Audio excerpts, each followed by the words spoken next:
first stone house that was ever built in Bulisan, Quezon province. So before po, when you say your house was made of stones, it means that you're one of the rich people in your area. Because back then, those stones are more expensive than woods.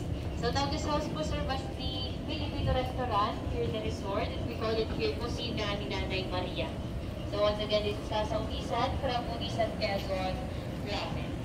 And then we have the next house naman, the color white. So yung lunch po ninyo, mga day tour. So we could do siya. Yes.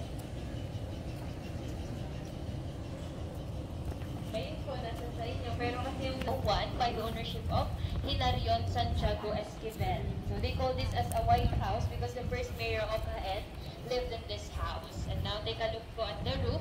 You will see round-like structures. It's called acroterion or crown palados. It's a status symbol naman po before that means rich or prominent families lived in this house. Yes, so once again, this is Casa Hanepuno from the Nueva Ecija. Okay?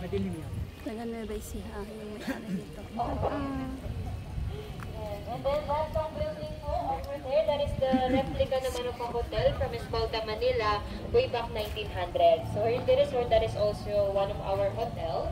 On the first floor, we have different establishments, and then the second and third floor, that is our hotel rooms. Yes, once again. Next naman po, that is Casa Haentos from Nueva Ecija. So that is also one of the rental houses here. It has 5 bedrooms. And then next is color gray house, that is Casa Mexico. From Mexico, Pampanga. Kalang. So that is the only house here in Las Casas that was not found on its original location because the parts of that house was found on a junk shop. So that's why when they transfer it here in Las Casas, it became a puzzle to everyone. How are they going to build the house because they didn't see it as a whole? The color sky blue on the second floor, that is Casa Candaba from Candaba, Pampanga. One of the oldest house transferred here in Las Casas. It was built year 1780 by the ownership of Policarpio Pelayo. And then the next owner was his daughter Maria Pelayo. And that house became historical because in the year 1961, our national artist for film, director Jerry De Leon, used that house for his immortal epic movie Noli Me Tangere, one of the works of Dr. Jose Rizal. In 1970, the house had also different establishments. On the first floor, they had a sari-sari store or the variety store, tailoring shop, clinic, and farm.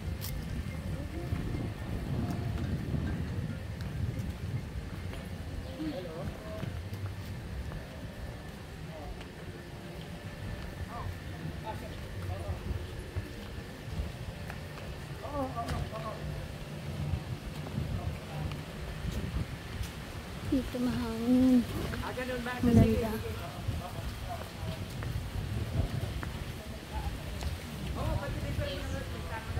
So from here po, tagawin natin yung nuclear power plant, no? Yung pinagawa po ni Marcos. It's located po at Morong, Bataan. Ayan. So the next house po, these houses are from Cagayan. We have 4 identical houses, Cagayan 1, 2, 3, and 4. These are the home po for ordinary Filipinos. Naman back then. It is made up of wood because back then stones are more expensive than woods.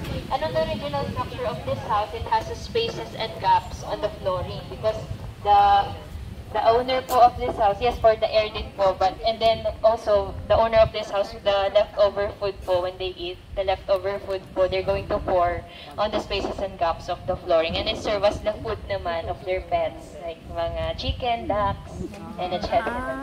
Okay, so once again, this is from Cagayan. Okay, and also we have Batis-inspired swimming pool here. Okay, and then Batis-inspired swimming pool. Ayan. Yan yun. So that's why they also use this as their function room before. Once again, Casa Baliwag 2 from Baliwag, Bulacan. And then, lastly, we have Casa Luna from Luna, La Union. This house was built year 1850 by the ownership of Don Primitivo Novicio. That is the uncle of the famous Luna brothers. Antonio Luna, one of our generals before, and Juan Luna, our Philippine Master of Arts. So, Luna, La Union po was formerly known as Namakbakan, La Union. They only changed the name of this place year 1906 to give honor to the Luna brothers. Ayan. And then year 1940s, during the World War II, this house also was used as the headquarters of United States Armed Forces in Northern Luzon. Wherein in this house, they used to have meetings, and one of their meetings before was the plan. How are they going to capture General Tomoyuki Yamashita, the leader of Japanese soldiers? And as we enter the house, you will see a narrow pathway encircled the whole house. It's called Volada. Okay, so because back then po, we have two kinds of alipin.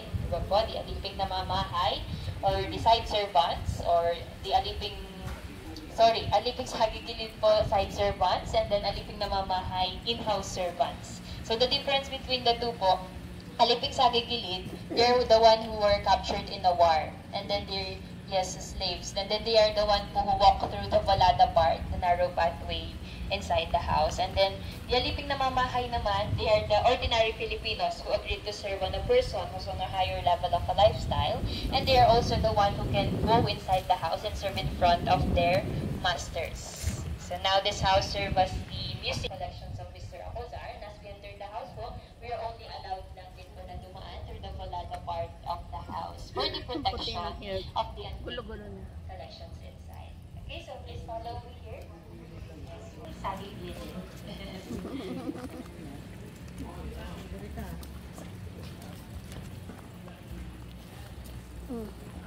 Akit tayo. Area po. So, hindi po lang po. Ingat po. Madalas mo pag nakamedyas. Ay, bawal na naman. Bawal ba? Bawal ba? Yung mga babasagin po kasi siya, kaya pasyo and so on. And then sa wall po, you can see pictures. And as you notice po, the women, they're not smiling po on their picture. Because of there's two reasons po behind that. 30 minutes to 1 hour before they capture yung photo po before. And then the second reason, if they smile in front of the photographer, it means that they're flirting. Flirting sa photographer. So that's why they're not smiling before. Higpit naman. It's But po, we will see the oldest flat iron po that we have. that So iron. this is the old, yes po. It's called prinsa de paa or planchang pagulong po in Tagalog. It's Talaga? an old flat iron. How to use it? How to use it? So, ang gagawin po, they're going to roll po yung clothes here. And then, by foot, to create friction. Friction po to create heat pala, okay? So, they do it like this. And because it's only by friction, it takes 3 to 4 hours po before they flatten the one piece. Just one piece of cloth. OMG. Yeah. Susuot ko na ng kulubot. Oo nga. Pagka-wash, ihang ko na lang. And then they used to bring it like this. Yan, nakikita ko sa mga old movies. Yes, the old movies. And when there's a strong sunlight po, sa head naman siya. Like umbrella. Arinola po. Ayan. And here po we have evolution din po Those ng are mga the old flat style. irons. The black one is the microwave Po, oven. and Singer sewing machine. This is a storage naman for milk. And this is a fire extinguisher. The black one And said they sisha. said it's a microwave oven. Yes po. That black one. Yung pang smoke. And then mini canyon. Jerry Acuzar. Sa Middle East. Ako. Ayan ang kubeta. Kubeta. Old style. Taken care of, but it gets ugly when being neglected. Every houses have their own feelings and characters. There is money in trash in protecting our surroundings and environment. So once again, I am Hannah, your tour guide. Thank you Thank so you, much. Hannah. Thank you so much.